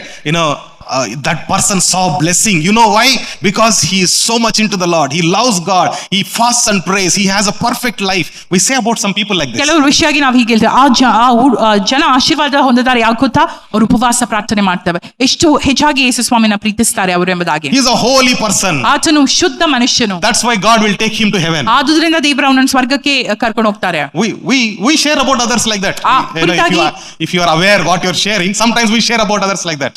ಕೆಲವೊಂದು ಸಾರಿ ಈ ತರವಾಗಿ ಬೇರೆಯವರ ವಿಷಯದಲ್ಲಿ ಕೂಡ ಜನರ ಹಂಚಬಹುದು. Okay, so that means that indirectly you are also believing that Jesus is needed, but along with that something else is needed to go to heaven. ನೀವು indirectly ಇದನ್ನ ಕೂಡ ನಂಬ್ತೀರಾ, ಈ ಒಂದು ಸುಳ್ಳನ್ನ ನಂಬ್ತೀರಾ. ಏನೆಂದಾಗ ಹೇಳಿದ್ರೆ ಯೇಸು ಸ್ವಾಮಿ ಬೇಕು, ಅದರ ಜೊತೆಗೆ ಇನ್ನೇನಾದ್ರೂ ಬೇಕು ಎಂಬುದಾಗಿ. All right, so what is the first test? What does this preaching talk about Jesus Christ? ಮೊದಲನೇ ಪರೀಕ್ಷೆ, ಈ ಒಂದು ಬೋಧನೆಯು ಯೇಸು ಕ್ರಿಸ್ತನ ಕುರಿತಾಗಿ ಏನನ್ನ ಹೇಳ್ತಾ ಇದೆ. And second test, ಎರಡನೆಯ ಪರೀಕ್ಷೆ, what is it saying about grace of God? ಯೇಸು ಸ್ವಾಮಿಯ ಕೃಪೆಯ, ದೇವರ ಕೃಪೆಯ ಕುರಿತಾಗಿ ಇದು ಏನ್ ಹೇಳ್ತಾ ಇದೆ? Okay, what is it saying about grace of God? ಈ ಬೋಧನೆಯು ಯೇಸು ಸ್ವಾಮಿಯ ಕೃಪೆಯ ಬಗ್ಗೆ ಏನ್ ಹೇಳ್ತಾ ಇದೆ? In the overall preaching, is it conveying the message that grace is a gift of God or not?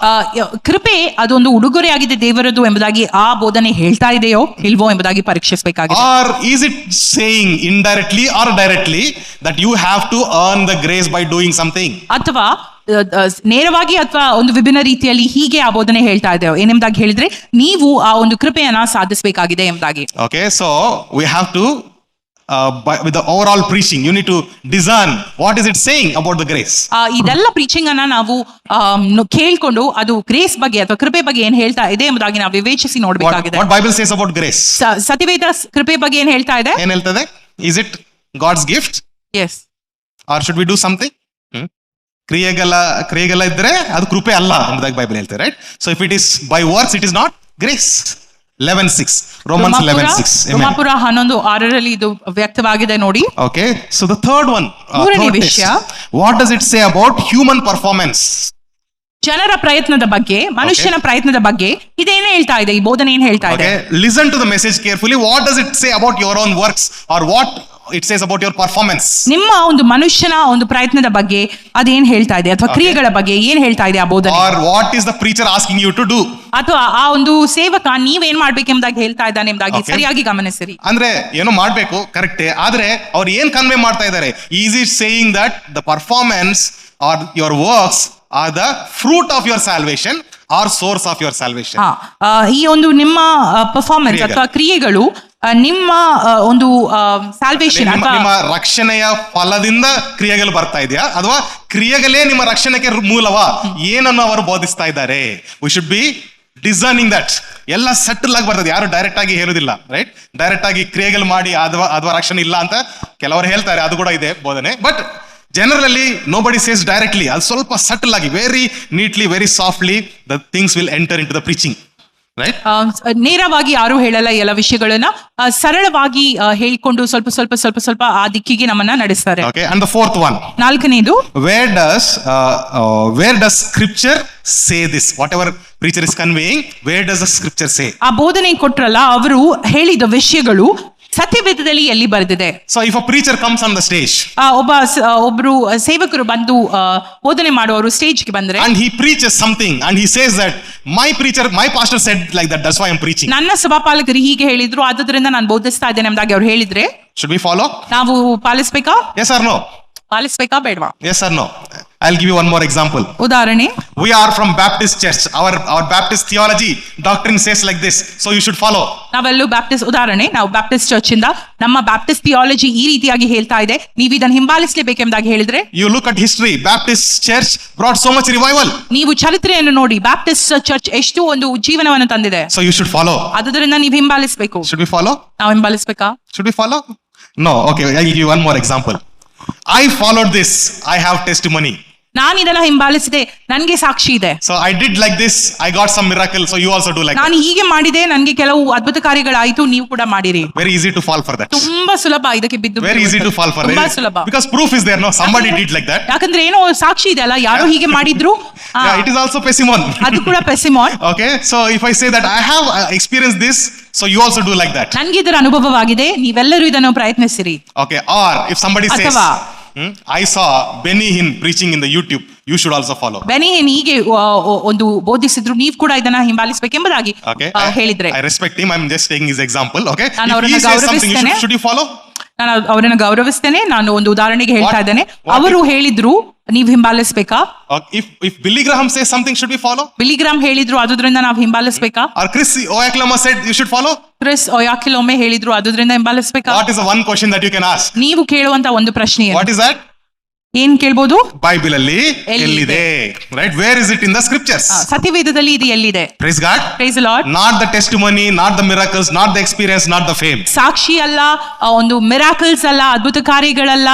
Okay, if God is healing somebody through someone, ಯಾರಾದ್ರೂ ಯಾರ ಮೂಲಕವಾಗಿ ದೇವರು ಗುಣಪಡಿಸ್ತಾ ಇದ್ರೆ, it is the work of God, not the work of that ಅದು person. ದೇವರ ಕೆಲಸ, ಅದು ಆ ಜನರ ಕೆಲಸವಲ್ಲ. Praise God. Praise If the Lord. God is doing miracle, it is God's work, not that person's work. ದೇವರು ಅದ್ಭುತ ಕಾರ್ಯಗಳನ್ನು ಮಾಡುತ್ತಾರೆ, ದೇವರ ಕೆಲಸವಾಗಿದೆ, ಆ ಮನುಷ್ಯನ ಕೆಲಸವಲ್ಲ. Okay, it does not prove that they are preaching correct. ಅವರು ಸರಿಯಾಗಿ ಬೋಧಿಸ್ತಾ ಇದ್ದಾರೆ ಎಂಬುದಾಗಿ ಅದು ಖಚಿತವಾಗಿ ಪಡಿಸ್ತಾ ಇಲ್ಲ. Okay, in the Bible, God used a donkey to speak to Balaam.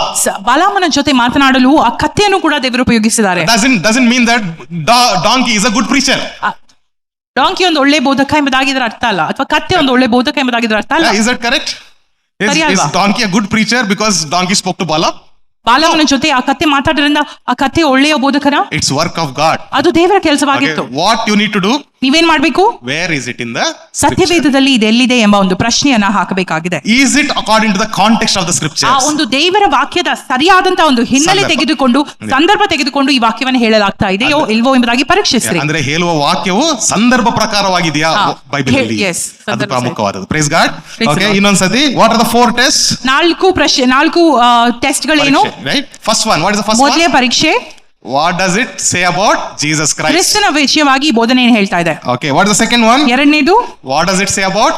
ಕೃಪೆಯ ಕುರಿತಾಗಿ ಇದು ಏನು ಹೇಳ್ತಾ ಇದೆ? Grace of God. Third one, ಮೂರನೇದು, what does it talk about? Our works. ಮನುಷ್ಯನ ಕ್ರಿಯೆ ಅಥವಾ ಕೆಲಸ ಕುರಿತಾಗಿ ಇದು ಏನು ಹೇಳ್ತಾ ಇದೆ? Okay, and the last one is, ನಾಲ್ಕನೇದು, where is it in the scriptures actually? ಸತ್ಯವೇದದಲ್ಲಿ ಈ ವಿಷಯಗಳು ಎಲ್ಲಿ ಇದೆ? Praise the Lord. Praise the Lord. Hallelujah. Let's go to 10th verse. 10, 11, 12. 10, 11, 13. Yes. ನನಗಂತೂ ನೀವು ಬೇರೆ ಅಭಿಪ್ರಾಯವನ್ನು ಹಿಡಿಯುವುದಿಲ್ಲವೆಂದು ಕರ್ತನಲ್ಲಿ ನಿಮ್ಮ ಕುರಿತು ಭರವಸೆ ಉಂಟು. ನಿಮ್ಮಲ್ಲಿ ಭೇದವನ್ನು ಹುಟ್ಟಿಸುವವನು ಯಾವನಾದರೂ ಸರಿಯೇ ಬರುವ ದಂಡನೆಯನ್ನು ಅನುಭವಿಸುವನು. ನಾನಾದರೂ ಸಹೋದರರೇ ಸುನ್ನತಿಯಾಗಬೇಕೆಂದು ಇನ್ನೂ ಸಾರುವವನಾಗಿದ್ದರೆ ಇನ್ನು ನನಗೆ ಹಿಂಸೆಯಾಗುವುದು ಯಾಕೆ? ಈ ಪಕ್ಷದಲ್ಲಿ ಶಿಲುಬೆಯ ದೆಸೆಯಿಂದ ಉಂಟಾದ ಆಕ್ಷೇಪವು ಹೋಯ್ತಲ್ಲ. Okay, praise God. Praise the Lord. See, this is something beautiful Paul is expressing here. ಪೌಲನು ಸುಂದರವಾದಂತ ಒಂದು ವಿಷಯವನ್ನು ಅಭಿವ್ಯಕ್ತಪಡಿಸುವುದನ್ನು ನಾವು ನೋಡ್ತಾ ಇದ್ದೇವೆ. I have confidence in the Lord concerning you. ನನಗಂತೂ ನಿಮ್ಮ ವಿಷಯದಲ್ಲಿ ಕರ್ತನ ಮೇಲೆ ಭರವಸೆ ಉಂಟು ಎಂಬುದಾಗಿ. Praise God. ಯಾರ ಮೇಲೆ ಭರವಸೆ ಉಂಟಂತೆ? ನಿಮ್ಮ ಕುರಿತು ಭರವಸೆ ಉಂಟು. ಯಾರ ಮೇಲೆ ಭರವಸೆ ಉಂಟು? ಜನರ ಕುರಿತ, ಗಲಾತ್ಯಜವರ ಕುರಿತಾಗಿ. ಗಲಾತ್ಯದರ ಕುರಿತಾಗಿ ಯಾರ ಮೇಲೆ ಭರವಸೆ ಇದೆ? ಕರ್ತನ ಮೇಲೆ, on the Lord, on God, right? So he's saying that I have confidence on God concerning you. That means, ನೀವು ಬೇರೆ ಅಭಿಪ್ರಾಯವನ್ನು ಹಿಡಿಯುವುದಿಲ್ಲವೆಂದು ಕರ್ತನಲ್ಲಿ ನಿಮ್ಮನ್ನು ಕುರಿತು ಭರವಸೆ ಉಂಟು ಎಂಬುದಾಗಿ ಪೌಲನು ಹೇಳ್ತಾ ಇದ್ದಾನೆ. Praise God. That means that Paul did not lose hope. ಅಂದ್ರೆ ಪೌಲನು ಈ ಒಂದು ನಿರೀಕ್ಷೆಯನ್ನು ಕಳ್ಕೊಳ್ಳಿಲ್ಲ. Okay, he did not give up on the people. ಜನರ ಕುರಿತಾಗಿ ಅವನು ಆ ನಂಬಿಕೆಯನ್ನ ಬಿಟ್ಕೊಡ್ಲಿಲ್ಲ. He is not condemning people to the hell. ಜನರನ್ನ ಒಂದು ನರಕಕ್ಕೆ ಹೋಗ್ರಿ ಎಂಬುದಾಗಿ ಆತನು ತ್ಯಜಿಸ್ತಾ ಇಲ್ಲ. Okay, he still has hope. ಇನ್ನೂ ನಿರೀಕ್ಷೆಯನ್ನ ಹಿಡ್ಕೊಂಡಿದ್ದಾನೆ. After all these things that happened, he is writing a letter. ಎಲ್ಲಾ ವಿಷಯಗಳು ನಡೆದ ಮೇಲೆ ಆತನೊಂದು ಪತ್ರ ಬರೆದು ಹೀಗೆ ಹೇಳ್ತಾ ಇದ್ದಾನೆ, he still has hope. ಇನ್ನು ನನಗೆ ನಿಮ್ಮಲ್ಲಿ ಭರವಸೆ This ಇದೆ. is one leadership lesson that we can ಈ learn. ಒಂದು ನಾಯಕತ್ವದ ಒಂದು ಪಾಠ ಅಥವಾ ಗುಣಲಕ್ಷಣಗಳನ್ನ ನಾವು ಇಲ್ಲಿ ಪೌಲನಿಂದ ಕಲಿಯಬಹುದಾಗಿದೆ. He was angry on false gospel. He is not angry on the people. ತಪ್ಪಾದಂತ ಬೋಧನೆಯ ಕುರಿತಾಗಿ ಆತನಿಗೆ ಸಿಟ್ಟಿತ್ತು, ಆದ್ರೆ ಜನರ ಮೇಲೆ ಸಿಟ್ಟಿರ್ಲಿಲ್ಲ. Okay, he scolded them, corrected them. ಆತನನ್ನ ಗದರಿಸಿದ, ಅವರನ್ನ ಶಿಕ್ಷಿಸಿದನು. Okay, he ತಿದ್ದಿದನು. yeah, but he does not have hatred against them. ಆದ್ರೆ ಅವರ ಕುರಿತಾಗಿ ಯಾವ ಒಂದು ಕಹಿತನ ಅವರಿಗೆ ಇರ್ಲಿಲ್ಲ. Okay, he hated the false gospel. ತಪ್ಪಾದಂತಹ ಒಂದು ಬೋಧನೆಯನ್ನ ಆತನು ತಿರಸ್ಕರಿಸಿದ, ತ್ಯಜಿಸಿದ. And he was angry on the people who are diverting them. ಜನರು ಅವರನ್ನ ತಪ್ಪು ದಾರಿಯಲ್ಲಿ ನಡೆಸ್ತಾ ಇದ್ರು, ಅವರ ಕುರಿತಾಗಿ ಆತನು ಒಂದು ಕೋಪವನ್ನು ಹೊಂದಿದ್ದ. So we can say that we as leaders, we can be uncompromised with the truth, but still love the people. Yes. ನಾವು ಕೂಡ ಅದೇ ರೀತಿಯಲ್ಲಿ ಸತ್ಯದ ವಿಷಯವಾಗಿ ಯಾವ ಕಾಂಪ್ರಮೈಸ್ ಅನ್ನ ಮಾಡ್ಕೊಳ್ಬಾರ್ದು, ರಾಜಿ ಮಾಡ್ಕೊಳ್ಬಾರ್ದು. ಅದೇ ರೀತಿಯಾಗಿ ಜನರನ್ನ ಹೆಚ್ಚಾಗಿ ಪ್ರೀತಿಸಬೇಕು ಎಂಬುದಾಗಿ. Okay, so as leaders we do two mistakes usually. ನಾಯಕರಾಗಿ ಸಾಧಾರಣವಾಗಿ ನಾವು ಎರಡು ತಪ್ಪುಗಳನ್ನ ಮಾಡ್ತೇವೆ. Well, a leader means a leader of any sort. Even a parent is also a leader. ತಾಯಿ ಕೂಡ ಒಂದು ನಾಯಕ ಆಗಿರ್ಬೋದು, ಯಾವುದಾದ್ರೂ. Okay, so we usually think in two wrong ways.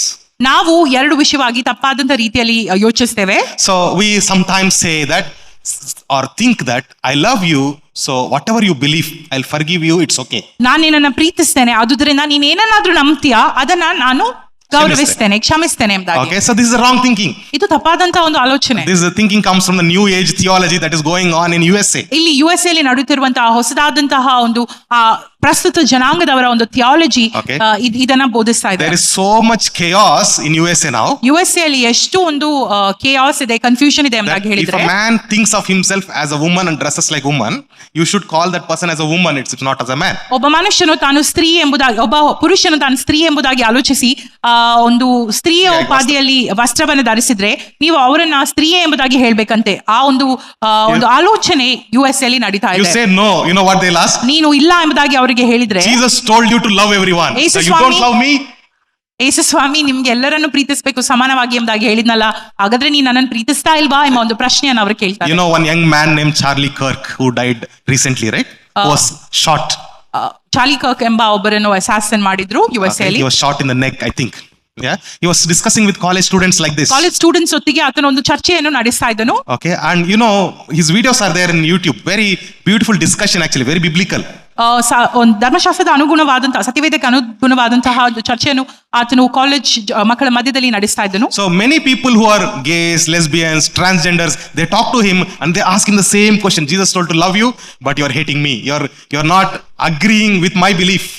ಅವರು ಕೇಳ್ತಾ ಇದ್ದಂತ ಪ್ರಶ್ನೆ ಇದೆ, ಯಾವ್ದು ಎಂಬುದಾಗಿ ಹೇಳಿದ್ರೆ ಟ್ರಾನ್ಸ್ಜೆಂಡರ್ಸ್ ಅಥವಾ ಗೇಸ್, ಲೆಸ್ಬಿಯನ್ಸ್ ಎಂಬುದಾಗಿ ನಾವು ಹೇಳ್ತೇವಲ್ಲ, ಅವರೆಲ್ಲ ಕೇಳ್ತಿದ್ದಂತ ಒಂದೇ ಪ್ರಶ್ನೆ ಆತನಿಗೆ, ಯೇಸು ಸ್ವಾಮಿ ಒಬ್ಬರನ್ನೊಬ್ರು ಪ್ರೀತಿಸಬೇಕೆಂಬುದಾಗಿ ಹೇಳ್ತಾ ಇದ್ರಲ್ಲ, ಹಾಗಾದ್ರೆ ನೀನ್ ನನ್ನನ್ನು ಪ್ರೀತಿಸ್ತಾ ಇಲ್ವಾ ಎಂಬುದಾಗಿ. Okay, so he says very simply, he said, if you are saying some lies, believing in some lies, and if I don't correct you, saying that I love you, you go on your way, that is not love. ನೀನು ಒಂದು ತಪ್ಪಾದ ದಾರಿಯಲ್ಲಿ ನಡೀತಿರುವಾಗ ನಾನು ನಿನ್ನನ್ನು ತಿದ್ದದೆ, ನಿನ್ನನ್ನು ಸರಿಪಡಿಸದಿದ್ರೆ, ನಾನು ನಿನ್ನನ್ನು ಪ್ರೀತಿಸ್ತೇನೆ ಎಂಬುದಾಗಿ ಹೇಳಿದ್ರೆ ಅದು ಪ್ರೀತಿ ಆಗಲ್ಲ ಎಂಬುದಾಗಿ. So sometimes love can be harsh. ಕೆಲವೊಮ್ಮೆ ಪ್ರೀತಿ ಕಠಿಣವಾಗಿ ತೋರ್ಬಹುದು. Okay, so if you love somebody doesn't mean that you should let them believe. ಅವರು ನೀವು ಒಬ್ಬರನ್ನ ಪ್ರೀತಿಸಿದ್ರೆ ಅವರ ನಂಬಿಕೆ ಪರವಾಗಿಲ್ಲ, ನಂಬ್ತಾರೆ ಎಂಬುದಾಗಿ ನೀವು ಅವರನ್ನು ಬಿಟ್ಟು ಬಿಡಬಾರದು. So second type of wrong thinking. ಎರಡನೇ ತರದಂತ ತಪ್ಪಂತ ಆಲೋಚನೆ. Your belief is wrong, so I don't like you, I hate you. ನಿಮ್ಮ ಒಂದು ನಂಬಿಕೆ ತಪ್ಪಾಗಿದೆ, ಆದುದರಿಂದ ನಾನು ನಿಮ್ಮಲ್ಲಿ ಯಾವ ನಿರೀಕ್ಷೆ ಇಟ್ಕೊಂಡಿಲ್ಲ, ನಾನು ನಿಮ್ಮನ್ನು ತಿರಸ್ಕರಿಸ್ತೇನೆ. Okay, or saying that your belief is not matching with my belief, so I dislike you, don't talk to me. ನಿಮ್ಮ ಆಲೋಚನೆ ನನ್ನ ಜೊತೆ ಒಪ್ಪಂದವನ್ನು ಹೊಂದಿಲ್ಲ, ಆದುದರಿಂದ ನೀವು ನನ್ನ ಜೊತೆ ಮಾತನಾಡಬೇಡಿ, ನಾನು ನಿಮ್ಮನ್ನು ತಿರಸ್ಕರಿಸ್ತೇನೆ. This is also wrong thinking. ಇದು ಕೂಡ ತಪ್ಪಾದಂತಹ ಒಂದು ಆಲೋಚನೆ. So Paul is showing us right way of thinking. ಪೌಲನು ಸರಿಯಾದಂತಹ ಆಲೋಚನೆ ಮಾರ್ಗವನ್ನ ತೋರಿಸ್ತಾ ಇದ್ದಾನೆ. You hate what is making the trouble. ನೀವು ಸಮಸ್ಯೆಯನ್ನ ತಿರಸ್ಕರಿಸಿ. Okay, or what is wrong, you hate that. ಯಾವುದು ತಪ್ಪಾಗಿದೆಯೋ ಅದನ್ನ ತಿರಸ್ಕರಿಸಿ. Not the person. ಆ ಮನುಷ್ಯನನ್ನ ತಿರಸ್ಕರಿಸಿ. Love the person. ಮನುಷ್ಯನನ್ನ ಪ್ರೀತಿಸಿ. Okay, and when it is needed to correct, you correct. ನೀವು ಅವರನ್ನ ತಿದ್ದಿಸಬೇಕಾದ ಸಮಯ ಬಂದಾಗ ಅವರನ್ನ ತಿದ್ದಿರಿ. Praise the Lord. Praise the Lord. So we go as continue the 10th verse. ನನಗಂತೂ ನೀವು ಬೇರೆ ಅಭಿಪ್ರಾಯವನ್ನು ಹಿಡಿಯುವುದಿಲ್ಲವೆಂದು ಕರ್ತನಲ್ಲಿ ನಿಮ್ಮನ್ನು ಕುರಿತು ಭರವಸೆ ಉಂಟು. ನಿಮ್ಮಲ್ಲಿ ಭೇದವನ್ನು ಹುಟ್ಟಿಸುವವನು ಯಾವನಾದರೂ ಸರಿಯೇ ಬರುವ ದಂಡನೆಯನ್ನು ಅನುಭವಿಸುವನು. Praise God. He is very strong in saying that who is causing this trouble in you, let that person be punished. ಆತನು ಕಠಿಣವಾಗಿ ಇಲ್ಲಿ ಹೇಳ್ತಾ ಇದ್ದಾನೆ, ನಿಮ್ಮಲ್ಲಿ ಬೇರೆ ಅಭಿಪ್ರಾಯವನ್ನು ಯಾರೆಲ್ಲ ತರ್ತಾ ಇದ್ದಾರೋ ಅವರಿಗೆ ದಂಡನೆ ಆಗ್ಬೇಕೆಂಬುದಾಗಿ. All right. Praise God. Let's go to 11th verse. 11ನೇ ವಚನ. ನಾನಾದರೂ ಸಹೋದರರೇ ಸುನ್ನತಿ ಆಗಬೇಕೆಂದು ಇನ್ನೂ ಸಾರುವವನಾಗಿದ್ದರೆ ಇನ್ನು ನನಗೆ ಹಿಂಸೆಯಾಗುವುದು ಯಾಕೆ? ಆ ಪಕ್ಷದಲ್ಲಿ ಶಿಲುಬೆಯ ದೆಸೆಯಿಂದ ಉಂಟಾದ ಆಕ್ಷೇಪವು ಹೋಯ್ತಲ್ಲ. Okay. See here in the 11th verse, Paul is talking about himself. If I still preach about the circumcision, why am I being persecuted by these people? 11ನೇ ವಚನದಲ್ಲಿ ಪೌಲನು ತಾನೇ ಹೇಳ್ತಾ ಇದ್ದಾನೆ, ನಾನು ಸುನ್ನತಿ ಆಗಬೇಕೆಂದು ಸಾರುವನಾಗಿದ್ದರೆ ಇನ್ನು ಯಾಕೆ ನನಗೆ ಹಿಂಸೆ ಆಗ್ತಾ ಇದೆ? The reason is in Acts 16:3, we already read once. ಅಪೊಸ್ತಲ 16ರಲ್ಲಿ ನಾವು ಓದಿದ್ವಿ. Okay, that Paul gets Timothy circumcised. Timothy ಸುನ್ನತಿ ಮಾಡಬೇಕೆಂಬುದಾಗಿ ಪೌಲನು ಹೇಳುವುದನ್ನ ನಾವು ನೋಡ್ತೇವೆ. So these Judaizers using that as an example, preaching to Galatians, saying that Paul also supports circumcision.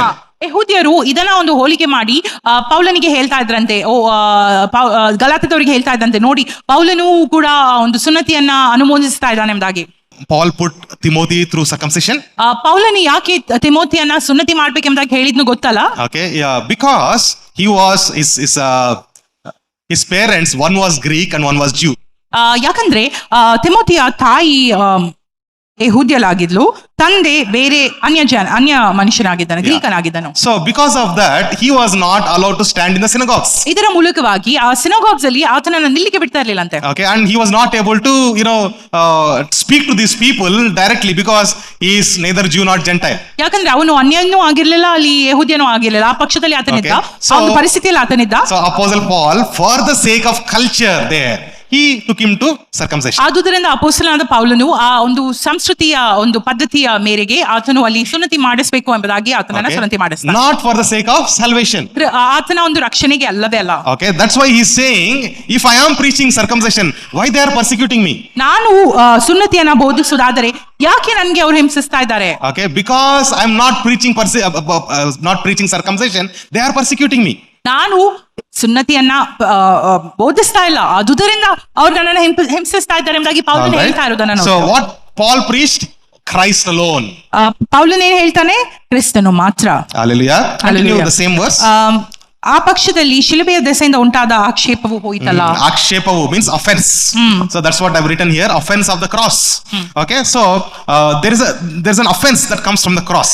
ಕ್ರೂಜೆಯಿಂದ ಒಂದು ಆಕ್ಷೇಪವು ಬರುತ್ತದೆ. Okay, cross, the message of the cross is offensive to people. ಆ ಕ್ರೂಜೆಯ ಒಂದು message ಎಂಬುದಾಗಿ ಹೇಳಿದ್ರೆ ಅದು ಆಕ್ಷೇಪವನ್ನ ತರುವಂತದ್ದಾಗಿದೆ. Why? ಯಾಕೆ? Because it breaks human pride. ಯಾಕಂದ್ರೆ ಅದು ಮನುಷ್ಯನ ಗರ್ವವನ್ನು ಮುರಿಯುವಂತದ್ದಾಗಿದೆ. Okay, the religion of the world says, ಲೋಕದ ಒಂದು ರಿಲಿಜನ್ ಅಥವಾ ಧರ್ಮ ಹೀಗೆ ಹೇಳ್ತದೆ, give me some rules, I will do it and prove. ನನಗೆ ಕೆಲವು ನಿಯಮವನ್ನು ಕೊಡಿ, ನಾನು ಅದನ್ನ ಮಾಡಿ ಅದನ್ನ ಪ್ರೂವ್ ಮಾಡ್ತೇನೆ. But the cross shows that you are helpless without a savior. ಆದ್ರೆ ಕ್ರೂಜೆಯು ಹೇಳುವಂತದ್ದು ಒಂದೇ, ನೀನು ರಕ್ಷಕನಿಲ್ಲದೆ ನೀನು ಯಾವ ಒಂದು ಉಪಯೋಗಕ್ಕೆ ಬರುವುದಿಲ್ಲ. Okay, so cross breaks the human pride. ಆದುದರಿಂದ ಕ್ರೂಜೆ ಮನುಷ್ಯನ ಗರ್ವವನ್ನ ಮುರಿದು ಹಾಕುವಂತದ್ದಾಗಿದೆ, ಅಹಮನ ಮುರಿಯುವಂತದ್ದಾಗಿದೆ. Praise God. So according to the religion of the world, ಲೋಕದ ಒಂದು ಧರ್ಮದ ಅನುಗುಣವಾಗಿ you can say that I want to save myself. I want to save myself. ನಾನು ನನ್ನನ್ನೇ ರಕ್ಷಿಸ್ತೇನೆ ಎಂಬುದಾಗಿ ನೀವು ಹೇಳ್ಬೋದು. I am good enough, I can do something. ನನಗೆ ಸಾಕು, ನಾನೇ ಒಳ್ಳೆಯ ವಿಷಯವನ್ನ ಸಾಧಿಸಬಲ್ಲೆ ಎಂಬುದಾಗಿ. Or I want to earn my salvation. ನನ್ನ ರಕ್ಷಣೆನೇ ನಾನೇ ಸಾಧಿಸಬಲ್ಲೆ ಎಂಬುದಾಗಿ ನೀವು ಹೇಳ್ಬೋದು. I am better than this sinner. ನಾನು ಈ ಪಾಪಿಗಿಂತ ಒಳ್ಳೆಯವನು. But cross says, ಆದ್ರೆ ಕ್ರೂಜೆ ಹೇಳ್ತಾ ಇದೆ, you are nothing without Jesus. ನೀನು ಯೇಸು ಸ್ವಾಮಿ ಇಲ್ಲದೆ ಏನೂ ಅಲ್ಲ. Praise the Lord. Praise the Lord. That's why it is hard for many people to accept. ಆದುದರಿಂದ ತುಂಬಾ ಕಠಿಣವಾಗಿದೆ ಜನರಿಗೆ ಇದನ್ನ ಸ್ವೀಕರಿಸಲು. Praise the Lord. Praise the Lord. So before the Lord Jesus or before the cross, ಕ್ರೂಜೆಯ ಮುಂಚೆ there is no Jew or Gentile. ಯೆಹೂದ್ಯನೂ ಅನ್ಯಜನನೂ ಎಂಬುದಾಗಿಲ್ಲ. Everybody is empty handed. ಎಲ್ಲರೂ ಬರಿಗೈಯಲ್ಲೇ ಬಂದವರಾಗಿದ್ದಾರೆ. Your riches cannot save you. ನಿಮ್ಮ ಒಂದು ಐಶ್ವರ್ಯ ನಿಮ್ಮನ್ನ ರಕ್ಷಿಸಲು ಐಶ್ವರ್ಯ ನಿಮ್ಮನ್ನು ರಕ್ಷಿಸಲು ಸಾಧ್ಯವಿಲ್ಲ. Your power cannot save you. ನಿಮ್ಮ ಶಕ್ತಿ ನಿಮ್ಮನ್ನ ರಕ್ಷಿಸಲು ಸಾಧ್ಯವಿಲ್ಲ. Your what is that devotion cannot save you. ನಿಮ್ಮ ಒಂದು ನಿಷ್ಠಾವಂತ ಜೀವನ, right? ಭಕ್ತಿ ಪೂರ್ವಕವಾದಂತ ಜೀವನ ನಿಮ್ಮನ್ನ ರಕ್ಷಿಸಲಿಕ್ಕೆ ಸಾಧ್ಯವಿಲ್ಲ. Everybody is equal in the sight of God. ಎಲ್ಲರೂ ದೇವರ ದೃಷ್ಟಿಯಲ್ಲಿ ಸಮಾನರೇ. Everybody should come to a point saying that I am nothing, you are everything. ಎಲ್ಲರೂ ಈ ಒಂದು ಪರಿಸ್ಥಿತಿಗೆ ಬರಬೇಕಾಗಿದೆ ಎಂಬುದಾಗಿ ಹೇಳಿದ್ರೆ, ಕ್ರಿಸ್ತನೇ ನೀನು ಎಲ್ಲ, ನಾನು ಏನು ಅಲ್ಲ ಎಂಬುದಾಗಿ. Praise the Lord. Praise the Lord. So in our times we see many people wearing chain with cross, right? ನಮ್ಮ ಒಂದು ಸಮಯದಲ್ಲಿ ಅನೇಕರು ಚೈನ್ ಮತ್ತೆ ಕ್ರಾಸ್ ಹಾಕುವುದನ್ನ ನಾವು ನೋಡ್ತೇವೆ. They put cross tattoo in the bodies. ಅವರು ಟ್ಯಾಟೂಗಳನ್ನು ಹಾಕ್ತಾರೆ ದೇಹದಲ್ಲಿ. Okay, they make nice designs on the t-shirts. ಒಳ್ಳೆ ಟಿ ಶರ್ಟ್ ಅಲ್ಲಿ ಡಿಸೈನ್ ಎಲ್ಲ ಹಾಕ್ತಾರೆ. But in those days, ಆ ಸಂದರ್ಭದಲ್ಲಿ under the Roman rule, ರೋಮಾ ಸಾಮ್ರಾಜ್ಯದ ಒಂದು ರೂಲ್ ಅಲ್ಲಿ cross is an insult. Cross ಎಂಬುದಾಗಿ ಹೇಳಿದ್ರೆ, ಕ್ರೂಜ ಎಂಬುದಾಗಿ ಹೇಳಿದ್ರೆ ಅದೊಂದು ಇನ್ಸಲ್ಟ್ ಆಗಿತ್ತು, ಅವಮಾನವಾಗಿತ್ತು. It signifies shame. ಅದು ಯಾವುದಕ್ಕೆ ಹೋಲಿಕೆ ಎಂಬುದಾಗಿ ಹೇಳಿದ್ರೆ ನಾಚಿಕೆಗೆ ಸಂಕೇತವಾಗಿತ್ತು. It signifies death. ಅವಮಾನಕ್ಕೆ ಹೋಲಿಕೆ ಆಗಿತ್ತು, ಮರಣಕ್ಕೆ ಹೋಲಿಕೆ It ಆಗಿತ್ತು, signifies punishment. ಶಿಕ್ಷೆಗೆ ಹೋಲಿಕೆ ಆಗಿತ್ತು. So if cross is like that, ಈ ಕ್ರೂಜೆ ಆ ರೀತಿಯಾಗಿದ್ದ ಪಕ್ಷದಲ್ಲಿ for the people of the world in those days, ಲೌಕಿಕ ಜನರಿಗೆ ಆ ಸಮಯದಲ್ಲಿ accepting the message of the cross means that we are connecting to that, saying that we are also slaves, became sinners, died on the cross, something like that. ಕ್ರೂಜೆಯ ಒಂದು message ಅನ್ನ ಸ್ವೀಕರಿಸೋದಾದ್ರೆ ಅದು ಕೂಡ ಒಂದು ವಿಭಿನ್ನ ರೀತಿಯಲ್ಲಿ ಒಂದು ಅವರಿಗೆ ಅನಿಸ್ತಾ ಇತ್ತಂತೆ. ಅಂದ್ರೆ ಆ ಒಂದು ಪಾಪಿಯ ಜೊತೆ ನಾವು ಕನೆಕ್ಟ್ ಆಗುವುದಾ, ಶಾಪದ ಜೊತೆ ನಾವು ಕನೆಕ್ಟ್ ಆಗುವುದಾ ಎಂಬುದಾಗಿ. But Apostle Paul makes it clear, the one who died on the cross is God himself. ಆದ್ರೆ ಪೌಲನು ಇಲ್ಲಿ ಸಂಕ್ಷಿಪ್ತವಾಗಿ ಹೇಳ್ತಾ ಇದ್ದಾನೆ, ಆ ಕ್ರೂಜಲ್ಲಿ ಸತ್ತಾತನು ದೇವರೇ ಎಂಬುದಾಗಿ. Praise God. Amen. He is the Messiah. ಆತನೇ ಮಸ್ಸಿಯನು. And he said it is finished. ಆತನು ಹೇಳಿದನು ಇದು ಮುಗಿದು ಹೋಗಿದೆ ಅಥವಾ ತೀರಿತು ಎಂಬುದಾಗಿ. What is finished? ಏನು ತೀರಿತು? Law is finished. ಧರ್ಮಶಾಸ್ತ್ರವು ತೀರಿತು. Praise God. Praise Can you Lord. turn to your neighbor and say it is finished? ನಿಮ್ಮ ಪಕ್ಕದವರ ತಿರುಗಿ ಹೇಳ್ತಿದ್ದೀರಾ? The law is finished. ಧರ್ಮಶಾಸ್ತ್ರವು ತೀರಿತು. Okay, it's completed there. ಅದು ತೀರಿತು, ಧರ್ಮಶಾಸ್ತ್ರವು ತೀರಿತು. Jesus did not destroy law, he completed it. ಯೇಸು ಸ್ವಾಮಿ ಧರ್ಮಶಾಸ್ತ್ರವನ್ನು ನಾಶ ಮಾಡಲಿಲ್ಲ, ಅದನ್ನ ತೀರಿಸಿದನು. Praise God. Praise the Lord. Let's read the last verse. ಕೊನೆಯ 12th ವಚನ, verse for today. ನಿಮ್ಮನ್ನು ಕಳವಳ ಪಡಿಸುವವರು ಅಂಗಛೇದನೆಯನ್ನಾದರೂ ಮಾಡಿಸಿಕೊಂಡರೆ ವಾಸಿ. Okay, praise God. Praise This is Lord. also very strong statement from Apostle ತುಂಬಾ Paul. ಒಂದು ಸ್ಟ್ರಾಂಗ್ ಸ್ಟೇಟ್ಮೆಂಟ್ ಪೌಲನಿಂದ So ಬಂದಂತದ್ದು. ಅಂಗಚೇತನೆ ಅಂದ್ರೆ ಏನು? If you see in the book of Daniel and Second Kings also last parts, Daniel ಪುಸ್ತಕ ಮತ್ತು ಎರಡನೇ ಅರಸುಗಳು ಪುಸ್ತಕದ ಕೊನೆ ಭಾಗದಲ್ಲಿ ನಾವು ನೋಡಿದ ಆದರೆ, when Nebuchadnezzar became the ruler, ನೆಬೂಕದ್ನೆಚ್ಚರನು ಆಳ್ವಿಕೆ ಮಾಡ್ತಾ he ಇರುವಾಗಂತೆ captured all these young prince, right? So all these people, he captured them and he made them eunuchs. Israel princes. ಚಿಕ್ಕ ಯುವರಾಜರು. ಇಸ್ರಾಯೇಲ್ ಇದ್ದಂತ ಯುವರಾಜರನ್ನ ಕ್ಯಾಪ್ಚರ್ ಮಾಡ್ತಾರಂತೆ. Okay, so ಸೆರೆಗೆ ಕೊಂಡೋಗ್ತಾರೆ. Right? So all these royal people, they were castrated. ಅವರೆಲ್ಲ royal ಜನಾಂಗಕ್ಕೆ ರಾಜವಂಶಕ್ಕೆ ಸೇರಿದವರಾಗಿದ್ರು. ಅವರನ್ನೆಲ್ಲ ಕ್ಯಾಸ್ಟ್ರೇಟ್ ಮಾಡ್ತಾರಂತೆ. Okay, castrate ಅಂದ್ರೆ ಅಂಗಛೇದನೆ. ಚೇತನೆ ಅಂದ್ರೆ ಆಗದಿಂದ ಅವರು ಯಾರು? They are eunuchs. ಕನ್ನಡಲ್ಲಿ ನಪುಂಸಕರು, ರೈಟ್? ಸೊ ಈಗ ಪೌಲ ಹೇಳ್ತಾನೆ ಏನಂದ್ರೆ, ನೀವು ಸುನ್ನತಿ ಮಾಡಿಕೊಳ್ಳುವುದಾದ್ರೆ ನಿಮಗೆ ಒಂದು ಒಳ್ಳೆ ವಿಷಯ ಇದೆ, ಏನಂದ್ರೆ ಸುನ್ನತಿ ಮಾತ್ರ ಯಾಕೆ, ನಪುಂಸರಾಗಿರಿ ಎಂಬುದಾಗಿ ಹೇಳ್ತಾ ಇದ್ದಾನೆ. Okay, why you are going only through circumcision, you become a eunuch, that's what he's saying. Okay, ನೀವು ಬರೀ ಸುನ್ನತಿ ಮಾಡಿಸ್ಕೊಳ್ಳುವವರು ಮಾಡ್ಲೇಬೇಕೆಂಬುದಾಗಿ ಹೇಳುವವರಿಗೆ ಪೌಲನು ಹೀಗೆ ಹೇಳ್ತಾ ಇದ್ದಾನೆ, ಬರೀ ಸುನ್ನತಿಯನ್ನು ಯಾಕೆ ಮಾಡಿಸ್ಕೊಳ್ತೀರಾ, ಅಂಗಛೇದನೆಯನ್ನ ಮಾಡಿ ನಪುಂಸಕರಾಗಿ ಎಂಬುದಾಗಿ. Okay, praise God. It's a very strong statement, right? ಒಂದು ಧೈರ್ಯವಾದಂತಹ ಒಂದು ಕಠಿಣವಾದಂತ ಮಾತು. It connects to the previous chapter, in 3rd chapter and 4th chapter we saw. 3ನೇ ಮತ್ತು 4ನೇ ಒಂದು ಅಧ್ಯಾಯಕ್ಕೆ ಇದು ಕನೆಕ್ಷನ್ ಅನ್ನು ಹೊಂದಿದೆ. He's saying going back to the law is same like going back to idolatry. In the previous chapter we saw. ಧರ್ಮಶಾಸ್ತ್ರಕ್ಕೆ ಹಿಂದಿರುಗಿ ಹೋಗುವಂತದ್ದು ನೀವು ಮತ್ತೆ ಆ ಒಂದು ವಿಗ್ರಹಗಳಿಗೆ ಆರಾಧನೆ ಮಾಡಿದ ರೀತಿಯಲ್ಲಿ ಇರ್ತದೆ. ಎರಡು ಒಂದೇ ಎಂಬುದಾಗಿ ಹೇಳ್ತಾ ಇದ್ದಾನೆ, ರೈಟ್? ಸೊ ಈಗ ಸಹ ನೀವು ಹಿಸ್ಟಾರಿಕಲ್ ಬ್ಯಾಕ್ ಗ್ರೌಂಡ್ ನೋಡೋದಾದ್ರೆ, the temples over there in those places, ಆ ಸ್ಥಳದಲ್ಲಿ ಇದ್ದಂತ ಚಾರಿತ್ರಿಕವಾಗಿ ನೋಡೋದಾದ್ರೆ ಆ ಸ್ಥಳಗಳಿದ್ದಂತ ಒಂದು ಟೆಂಪಲ್ಸ್ ಅಥವಾ ಒಂದು ದೇವಾಲಯಗಳು, many people, men especially, they dedicated themselves as eunuchs to that idols. ಆ ಒಂದು ದೇವಾಲಯದಲ್ಲಿ ಇದ್ದಂತ ವಿಗ್ರಹಗಳಿಗೆ ತಮ್ಮನ್ನು ತಾವೇ ಅವರು ನಪುಂಸಕರಾಗಿ ಒಪ್ಪಿಸಿಕೊಡ್ತಾರಂತೆ. ಅನೇಕ ಅಂಗಚೇತನೆ ಮಾಡಲ್ಪಟ್ಟಿದ್ದಾರೆ ಎಂಬುದಾಗಿ, ರೈಟ್? ಸೊ ಪೌಲನ್ ಅದನ್ನೇ ಹೇಳ್ತಾ ಇದ್ದಾರೆ. ಈಗ ನೀನು ಸರ್ಕಂಸೆಷನ್ ಮಾಡೋದಾದ್ರೆ ಇದು ಒಂದೇ, ಐಡಲೇಟ್ರಿ ಒಂದೇ, ವಿಗ್ರಹ ಆರಾಧನೆ ಒಂದೇ, ನೀನು ಸುನ್ನತಿ ಮಾಡಿಕೊಳ್ಳುವುದು ಒಂದೇ, ಅದಕ್ಕಿಂತ ನೀನು ನಪುಂಸಕನಾಗಿ ಅಲ್ಲಿಗೆ ಹೋದ್ರೆ ಬೆಟರ್ ಎಂಬುದಾಗಿ, right? So because they are treated special in the temple. ಯಾಕಂದ್ರೆ ಆ ಒಂದು ದೇವಾಲಯಗಳಲ್ಲಿ ಅವರನ್ನು ವಿಶೇಷವಾಗಿ ಅವರಿಗೆ ಸನ್ಮಾನ ಇರ್ತಿತ್ತಂತೆ. ಅದೇ ರೀತಿಯಾಗಿ ಪೌಲನು ಇಲ್ಲಿ ಹೋಲಿಕೆ ಮಾಡಿ ಹೇಳ್ತಾ ಇರೋದನ್ನ ನಾವು ನೋಡ್ತೇವೆ. All right, praise God. So this is a very strong statement from Apostle Paul, and we understand that if we are mixing gospel with something else, it is equal to believing in some idol. ನೀವು ಒಂದು ದೇವರ ಸುವಾರ್ತೆಗೆ ಯಾವುದನ್ನಾದ್ರೂ ಹೋಲಿಸಿದ್ರೆ ಅದು ನೀವು ಒಂದು ವಿಗ್ರಹವನ್ನ ನಂಬಿದ ರೀತಿಯಲ್ಲೇ ಆಗ್ತದೆ. Okay, praise God. Praise Lord. Right?